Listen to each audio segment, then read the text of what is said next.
여론의 수많은 질타에도 불구하고 왜 끊임없이 음주운전을 하는 것일까요? 지금 바로 3분 심리독학. 결론부터 말씀드리자면 음주운전을 하는 이유는 습관과 관련이 깊은데요. 우리는 술을 마시게 될 경우 얼마나 취했는가를 평가하는 기준이 굉장히 주관적일 수밖에 없습니다. 나 하나도 안 취했어. 내가 멀쩡하다고 생각하면 멀쩡한 것이죠. 그러다 보니 알코올이 신체와 인지 능력에 어떠한 영향을 미치는지 과소평가하게 됩니다. 그와 더불어 택시를 타고 왔거나 대리를 부른다는 행위 자체에는 비용이 들기 마련입니다. 여기서 말한 비용이란 비단 금전적 비용만을 뜻하는 것이 아니라 기다리는 시간, 번거로움, 오가는 길의 타인과의 동행이라는 불편함 등 이 모두는 내게 심리적인 비용으로 다가온다는 것이죠. 반대로 말하자면 음주운전을 하지 않기 위해 이런 비용들을 감수해야 된다는 것인데, 음주운전은 당연히 위의 비용들을 감수하더라도 하면 안 되는 엄연한 불법입니다. 일말의 양심을 가진 사람이라면 이 모두 알고 있는 부분이겠지만, 그럼에도 불구하고 왜 음주운전을 하게 될까요? 바로 정적 강화, 쉽게 말해 습관과 연관이 있습니다. 일단 우리가 처음에는 어떠한 정해진 규칙을 어기기가 쉽지 않습니다. 이는 인지부조화 그리고 손실회피와 연관이 있습니다. 우리는 이 규칙을 어겨본 적이 없기 때문에 규칙을 어기게 될 경우 불이익에 대해 과대평가하게 됩니다. 더불어 우리는 나 자신을 좋게 보려는 습성이 있습니다. 이런 규칙을 어기게 될 경우 자신의 좋은 이미지를 훼손할 것 같은 심리가 있기에 쉽사리 그 규칙을 깨기가 쉽지 않습니다. 하지만 그 규칙을 한번 어기는 순간 우리는 인지부조화를 느끼게 됩니다. 나는 이 규칙을 어긴 사람이다. 인지부조화란 비단 그렇게만 느끼고 반성하고 끝나는 것이 아닙니다. 우리는 인지부조화를 없애기 위해 끊임없이 자기 자신을 속이고 설득합니다. 어겨봤는데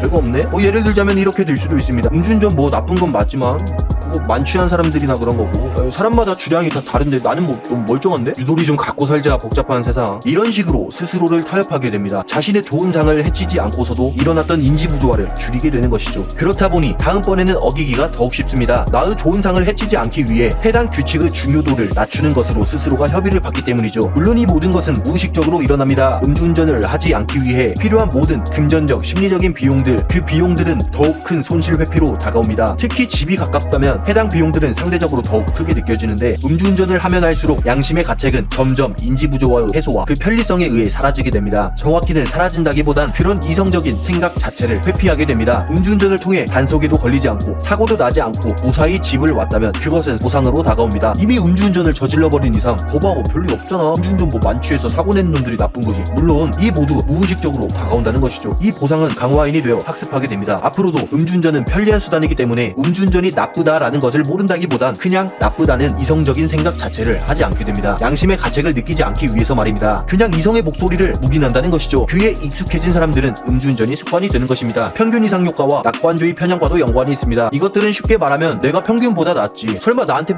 나쁜 일이 일어나겠어? 이런 막연한 기대 심리를 이야기합니다. 음주운전을 하는 자신이 주관적인 판단 하에 음주운전 사고 내는 사람들과 나는 달라, 단속? 에이 나는 안 걸리겠지, 이런 막연한 기대도 한몫한다는 것이죠. 오늘의 결론, 음주운전을 한 번도 해보지 않은 사람은 있어도 한 번만 해본 사람은 극히 드문